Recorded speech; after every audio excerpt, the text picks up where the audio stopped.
We are today's best one.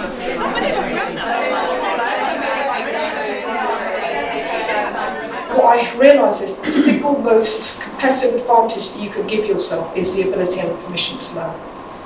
And when I think about the people who talk to me about, do you know what, my boss isn't doing this, or I'm not getting given these chances, I always wonder, and I ask them, what are you doing for yourself? To what extent do you co-create your objectives? To what extent do you seek stretch assignments? To what extent do you build networks before you need them? Because actually the one thing women have over men, in my opinion, I think, they have an incredible way of connecting. The really good ones know how to connect with women on a very deep level. That is like having the longest personal boardroom of advisors. That's the way I look at it. If I have an issue with just about anything, who could I phone? And that helps you to do something else which is fundamental in business, which I don't think gets taught enough actually, which is that you have to map perspectives and data points in order to arrive at a well-informed decision. Understand and embrace your superpower. Figure out why other people would want to follow you. Think about your elevator pitch. How would you articulate this when someone asks that question, what's your superpower? Why would people work with you? Learn how to harness it. Think about, what do I actually need to do? What changes do I need to make that superpower come into reality? And then walk away or silence things that no longer serve you. Don't be afraid to quit that job because of how other people might perceive it. It's your story, it's your journey. You're not here to make other people happy, you're here to make yourself happy. So walk away from those things that no longer work, or that role that doesn't quite work for you anymore. I'm going to open up again if anyone has any questions.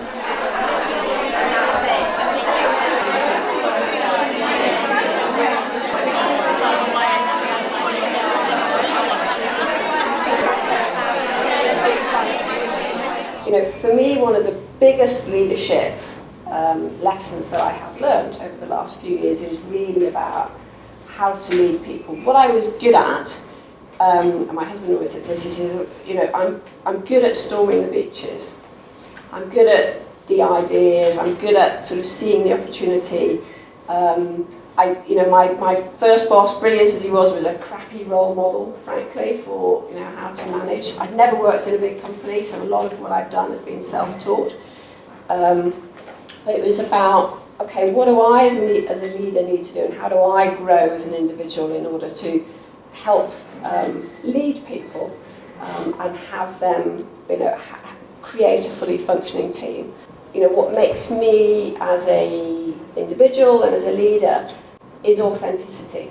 It's also, as I sort of explained to you, I love my job, but you cannot separate your personal life from your professional life, I don't believe. You spend too long every day working for it not to be meaningful for you, and it has to connect both professionally and personally. A couple of final points. One is around taking a good hard look at yourself and your skills and thinking, what are the skills that I need to augment what I can do, and how can I make sure that the skills that I have within the team are the right skills and that we can celebrate them and be successful together.